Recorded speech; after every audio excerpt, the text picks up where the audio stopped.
Toppers club IAS academy में सभी छात्राओं का स्वागत है।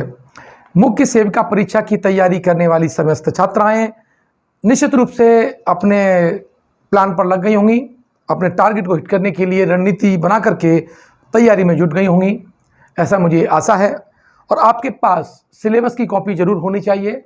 इस सिलेबस में पॉइंट नंबर 2 पे आपका है विवाह, परिवार, जाति, लिंग की असमानता, धर्म और भाषाएं। आज हम अध्ययन करेंगे इसमें परिवार का। वीडियो को शुरू से लेकर एंड तक देखिएगा, इसकी मैं बारीकी बताऊंगा और जो प्रश्न आपके एग्जाम में पूछे जा सकते हैं उसको मैं डिस्कस करूंगा, उस पर फोकस रहूंगा। लेकिन वीडियो को शुरू से लेकर एंड तक देखिएगा और चैनल को सब्सक्राइब जरूर कर दीजिएगा। चलिए चलते हैं। इस वाले यूनिट में हम पढ़ेंगे परिवार का अर्थ क्या है, परिभाषा क्या है, प्रकार क्या है, तत्व एवं कार्य क्या है, यानी परिवार के। तो यहाँ पहले ऐतिहासिक पृष्ठभूमि की हम बात कर लेते हैं कि जब वो पाषाण काल में, पूरा पाषाण काल में हम देखते हैं तो मनुष्य खानाबदोश जीवन जीता था और समूह में रहता था। लेकिन मध्य पाषाण काल तक आते आते उसमें अपनत्व की भावना, जैसे परिवार में जो अपनत्व होता है वो विकसित होने लगी थी। तो पाषाण काल में मध्य पाषाण काल है, मध्य पाषाण काल, जहाँ पर हमें परिवार प्रणाली विकसित दिखाई देती है। यानी परिवार के जो हैं, परिवार के भी जो आपसी प्रेम तत्व हैं वो दिखाई देते हैं, अपनत्व की भावना दिखाई देती है और वो एक समूह में अपनी फीलिंग्स के आधार पर एकजुट होना स्टार्ट कर दिया गया था। और जो मध्यकाल का जो अंतिम समय चल रहा था वहां पर एक समूह अपने लगाव के आधार पर इकट्ठा हो चुका था, जिसे बाद में परिवार कहा गया। लेकिन नवपाषाण काल में आपकी जो संस्था है, अर्थात जो विवाह और परिवार है, उसके बीच तत्व दिखाई देते हैं। यानी मध्यपाषाण काल के बाद में नवपाषाण काल में ये डिटेल में अर्थात विस्तृत व्याख्यान की उपस्थिति हमको पूरे विश्व में दिखाई देती है। जहां जहां मानव सभ्यता विकसित हुई उन्होंने परिवार प्रणाली को विकसित कर लिया था। इसमें परिवार की बात करते हैं तो परिवार होता क्या है? परिवार किसी भी समाज की बेसिक यूनिट्स होती है ना। कोई समाज किससे बनता है? परिवार से बनता है। तो इसी में वही बताया गया है कि परिवार मानव समाज की प्राचीनतम और आधारभूत इकाई है। और यही प्रश्न पूछे जाने की प्रबल संभावना है कि समाज की सबसे प्राचीन इकाई यूनिट क्या है? तो उसमें है परिवार, और ये समाज की बेसिक यूनिट भी है, आधारभूत इकाई भी है, जिससे पूरे समाज का ढांचा तय होता है, ढांचा टिका होता है, उसे हम परिवार कहते हैं। यानी वह प्राचीनतम और आधारभूत इकाई जिसमें पति, पत्नी और उनके बच्चों के बच्चे सम्मिलित रूप से रहते हैं, चाहे वो बच्चे विवाह के द्वारा उत्पन्न हो या गोद लिए हुए बच्चे हैं। ये सभी जब एक ही जगह पर एक छत के नीचे जब रहते हैं तब उसे हम परिवार कहते हैं। यानी मानव समाज में परिवार एक बुनियादी और सार्वभौमिक इकाई है। दूसरा पॉइंट, यानी प्राचीनतम एवं आधारभूत इकाई के बाद जो दूसरा मोस्ट इंपॉर्टेंट जो बिंदु है वो है परिवार एक बुनियादी यानी बेसिक है, लेकिन ये यूनिवर्सल है। विश्व में जितनी भी सभ्यताएं हैं, मिस्र की, सुमेरिया की, सिंधु घाटी सभ्यता, मिस्र की सभ्यता, जितने भी सभ्यताएं हैं, और ये जो कबीले के रूप में भी जो रह रहे हैं लोग, उन्होंने भी परिवार प्रणाली को विकसित किया है। इससे सीधा सीधा मतलब है कि सीधा अर्थ है कि परिवार किसी भी समाज की बेसिक यूनिट्स होती है और ये इस गुण सार्वभौमिक पाया जाता है मानव सभ्यता में। तो इस तरह से हमने इस पॉइंट में हम दो चीजें समझी कि यह जो परिवार है प्राचीनतम एवं आधारभूत इकाई है, साथ ही ये बुनियादी एवं सार्वभौमिक यानी यूनिवर्सल इकाई है। अब जैसा कि हमने बताया था कि परिवार सार्वभौमिक इकाई होते हैं और इसमें विवाहित पुरुष, महिला और उनके बच्चे शामिल होते हैं। परिवार का अर्थ है कुछ संबंधित लोगों का समूह जो एक ही घर में रहते हैं। परिवार के सदस्य परिवार के जन्म, विवाह और गोद लिए जाने से भी संबंधित होते हैं। अब देखिए, हम कुछ वैदिक काल में पढ़ते हैं। वैदिक काल में देखिए जो गांव है, तो गांव का जो मुखिया होता था उसे ग्रामणी कहते थे। क्या कहते थे? ग्रामणी कहते थे। लेकिन ये गांव बनता किससे था? ये परिवार से बनता था, परिवार का समूह से बनता था, ठीक है। और इस परिवार का मुखिया को कहते थे कुलप। तो ये पूछा जा सकता है कि परिवार का मुखिया कैसा है? वो कैसा है? कुलप है। और परिवार भी दो तरह के, एक शासन सत्ता के आधार पर दो तरह से विकसित हुए, एक मातृ सत्तात्मक और एक है पितृ सत्तात्मक। ठीक है, पितृ सत्तात्मक क्या मतलब है कि जहां पर जो कुल का मुखिया होगा वो कौन होगा, पिता होगा, और मां सत्तात्मक में कौन होगी, माता होगी। यानी जो परिवार प्रणाली है वो दो प्रकार से मातृ सत्तात्मक और पितृ सत्तात्मक आधार पर, यानी शक्तियों के जो बंटवारा और निर्णय लेने के आधार पर दो प्रकार की होती है। तो ये दो यूनिट्स मैंने आपको बताई। अब बात कर लेते हैं यहाँ कि परिवार की विशेषताएं क्या थी। परिवार की 3 विशेषताएं हमें देखने को मिलती हैं, ध्यान रखिएगा। देखिए, आप कोई सोशियोलॉजी नहीं पढ़ रहे हैं, एंथ्रोपोलॉजी नहीं पढ़ रहे हैं, आपका जो परीक्षा का जो पैटर्न है वो भारतीय समाज को लेकर के है, क्योंकि मुख्य सेविका का कार्य है भारतीय समाज की बच्चों के लिए, महिलाओं के लिए कार्य करना। तो यहाँ की जो बुनियादी समाज का ढांचा है उसका अध्ययन होना चाहिए। अब ऐसा नहीं है कि सोशियोलॉजी के एस्पेक्ट से पढ़ाते जा रहे हैं, ऐसा मुझे लगता है कि एग्जामिनर है उसका संदर्भ नहीं रहेगा। तो देखिए, 3 विशेषताएं हमने बताई। क्या बताई कि दंपति को विवाह करके पति पत्नी और नैतिक दर्जा प्राप्त होता है। यानी परिवार की पहली विशेषता यह है कि इसमें जो स्त्री और जो पुरुष है वो एक संस्कार के द्वारा, विवाह के द्वारा बंध जाते हैं और उन्हें यौन संबंध, उनके व्यवहार को नियंत्रण किया जाता है। वे शारीरिक संबंध भी स्थापित करते हैं ताकि अपनी पीढ़ी को आगे बढ़ा सकें। यौन संबंधों के द्वारा, प्रजनन के द्वारा वो अपनी पीढ़ी को गतिमान रखते हैं। ये पहली विशेषता तो ये हो गई। दूसरी है, परिवार का अर्थ है इसके सभी सदस्यों के लिए एक ही आवास का स्थान होना, एक ही छत के नीचे होना। दूसरी विशेषता यही है। निसंदेह ऐसा भी देखा गया कि कभी कभी परिवार के एक या अधिक सदस्यों को अस्थायी रूप से काम के लिए घर से दूर भी रहना पड़ जाता है, लेकिन फिर बाद में इसका परिवार का प्रकार पढ़ेंगे, एकल परिवार, वहां हम इसको अध्ययन करेंगे। लेकिन ये बेसिक विशेषता ये है कि एक छत के नीचे जो सदस्य हैं वो रहते हैं। दूसरी विशेषता है। और जो तीसरी विशेषता है कि परिवार में न केवल विवाहित दंपति रहते हैं, ये नहीं है कि परिवार में केवल जो शादीशुदा वाले भी रहते हैं, ऐसा नहीं है।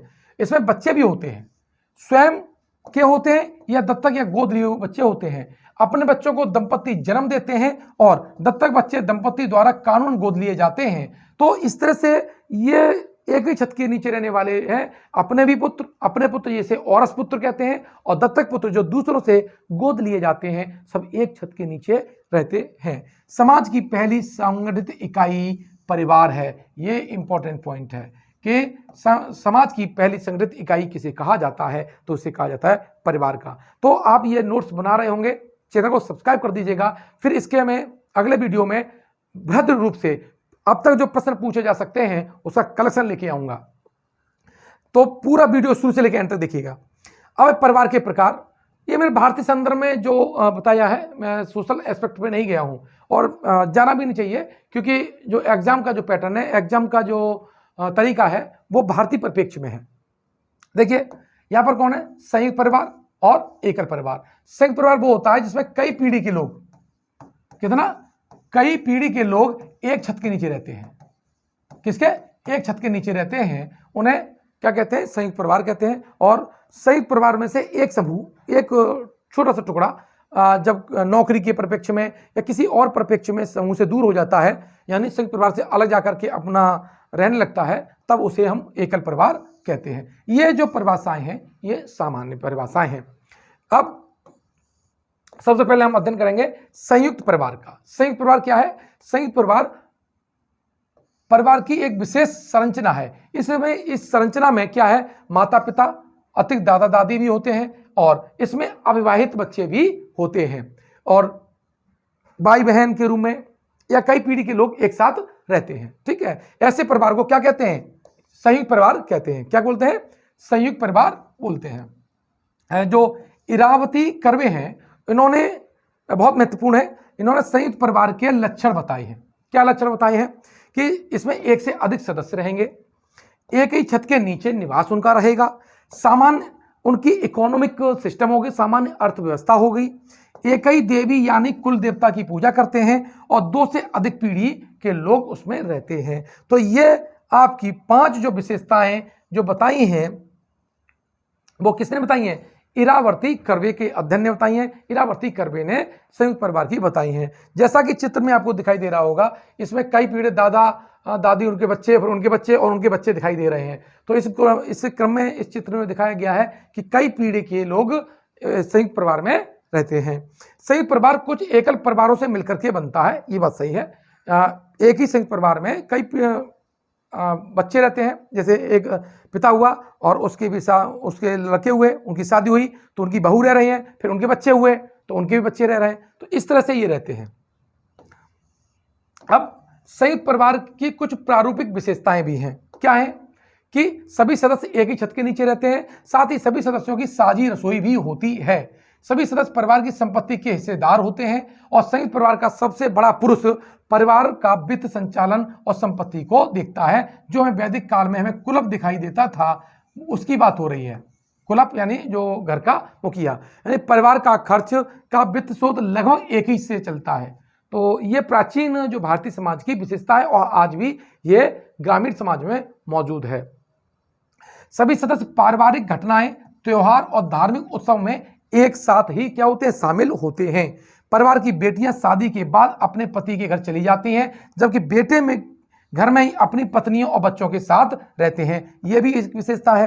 संयुक्त परिवार में निर्णय घर के सबसे बड़े पुरुष सदस्य के द्वारा लिया जाता है और घर की सबसे बड़ी महिला भी निर्णय लेने में भागीदारी निभाती है, परंतु अप्रत्यक्ष रूप से। जहाँ मातृसत्तात्मक परिवार है, वहाँ तो लेडीज आगे रहती है, लेकिन जहाँ पितृ सत्ता होती है वहाँ महिला को दोयम दर्जे का समझा जाता है या उसके निर्णय में उतनी भूमिका नहीं समझी जाती। अब देखिए संयुक्त परिवार के जो लाभ हैं कि लाभ ये है कि यह परिवार के सदस्यों को मिलनसार बनाता है। काम विशेषकर कृषि कार्य को बांट करके अच्छे से किया जा सकता है, सिर्फ उनका वर्गीकरण हो जाता है। परिवार में बूढ़े, असहाय और बेरोजगार हैं, उनकी देखभाल होती है। ध्यान रखना, बूढ़े, असहाय और बेरोजगारों की देखभाल होती है। यहाँ परिवार में बच्चों की भी देखभाल होती है, ये देख लीजिए, बच्चों की भी।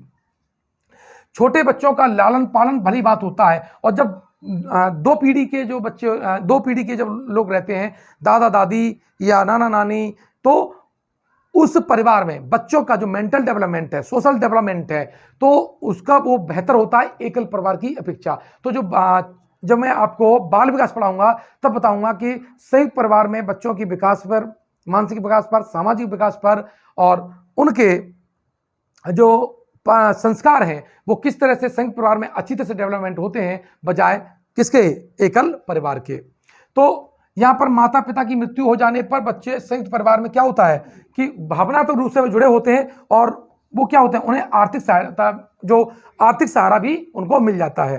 संयुक्त परिवार में क्या है, आर्थिक सुरक्षा अधिक रहती है। ध्यान रखना, यही जो मेन इंपॉर्टेंट बात है कि संयुक्त परिवार में आर्थिक सुरक्षा सभी सदस्यों को लगभग मिलती है। ये इसके क्या है, ये खासियत है, इसके लाभ हैं। अगली बात हम कर लेते हैं कि संयुक्त परिवार की कुछ समस्याएं भी हैं। ऐसा नहीं है कि लाभ है तो हानि नहीं होगी। कभी कभी महिलाओं को कम सम्मान मिलता है। संयुक्त परिवार में महिलाओं को दोयम दर्जे का भी समझा जाता है या उन्हें उतनी फ्रीडम नहीं होती है। अक्सर सदस्यों के बीच संपत्ति को लेकर के या व्यापार को लेकर के लड़ाई झगड़े देखने को मिलते हैं, और ये क्या होते हैं, ये जो समस्याएं, जो आपसी जो छोटी छोटी कलह हैं, बाद में विघटन का कारण बनती हैं, मानसिक तनाव देती हैं और संयुक्त परिवार में तो तनाव की स्थिति को पैदा करती हैं, जिससे फिर आपसी मनमुटाव होता है और विघटन के कगार पर संयुक्त परिवार पहुंच जाता है। कुछ महिलाओं को घर का सारा कार्य भी करना पड़ता है, यह भी हो जाता है, वर्कलोड ज्यादा हो जाता है।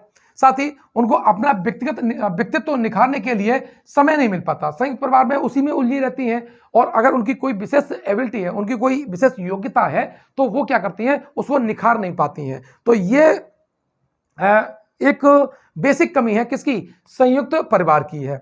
लेकिन अब बात करते हैं हम एकल परिवार की। एकल परिवार में एक ही परिवार का चित्र है, यानी इसमें एक पति पत्नी और उसके बच्चे रहते हैं, उसे हम एकल परिवार कहते हैं। और जब संयुक्त परिवार का कोई व्यक्ति नगरीकरण के द्वारा या किसी भी कारणवश से अपने संग से, यानी जो संयुक्त परिवार से अलग होकर के दूसरी छत के नीचे रहने लगता है, उसे हम एकल परिवार कहते हैं। एकल परिवार में केवल माता पिता और उसके बच्चे ही शामिल होते हैं, जैसा कि आपको चित्र में दिखाई दे रहा है। तो ये क्या है, तो ये जो आपको दिखाई दे रहा है वो है एकल परिवार का चित्र है। और एकल परिवार में क्या होगा, एकल परिवार में संयुक्त परिवार की एक लघु इकाई को ही एकल परिवार कहते हैं। संयुक्त परिवार का विभिन्न प्रकार की समस्याओं के कारण क्या हो जाता है, विघटन हो जाता है, और इसी विघटन के कारण एकल परिवार का क्या होता है, निर्माण होता है। और वर्तमान में बढ़ती महंगाई, जनसंख्या का जो दबाव है, जनसंख्या का जो विस्फोट के कारण जो तनाव उत्पन्न हुआ है समाज में, उसने एकल परिवारों को क्या किया है, एकल परिवारों को छात्राओं एक जन्म दिया है। और ये एकल परिवार जिस तरह से बड़े हैं उससे मनोसामाजिक समस्याएं भी बढ़ी हैं। अब यहां से हम देखते हैं कि एकल परिवार में लाभ क्या है। एकल परिवार में लाभ यह है कि इसमें जो सदस्य होते हैं वो अधिक आत्मनिर्भर होते हैं और उनकी वित्तीय स्थिति ठीक रहती है तुलनात्मक रूप से किसे, संयुक्त परिवार में। साथ ही एकल परिवार में बच्चों को स्वयं निर्णय लेने की उत्साहित किया जाता है, जिससे उनका आत्मविश्वास बढ़ता है। सदस्यों के बीच गहरा भावनात्मक लगाव विकसित होता है। क्यों? क्योंकि 4-5 ही लोग हैं और एक दूसरे पर निर्भर भी हैं, इसलिए उनमें जो फीलिंग्स का जो डेवलपमेंट है वो अच्छा होता है। ऐसा अधिक एकांत और आपसी मेल मिलाप के अवसर मिलने के कारण होता है। ऐसा देखा गया है कि जहां कोई समाज अधिक औद्योगिक और शहरीकरण बन जाता है, वहां एकल परिवार होने की संभावना अधिक हो जाती है। ध्यान रखिएगा, जहां औद्योगिकरण बढ़ेगा वहां पर एकल परिवार का चलन बढ़ता सोता ही चला जाएगा। बड़े शहर नगरीकरण में एकल परिवार का चलन बढ़ रहा है। अब एकल परिवारों की समस्या क्या है?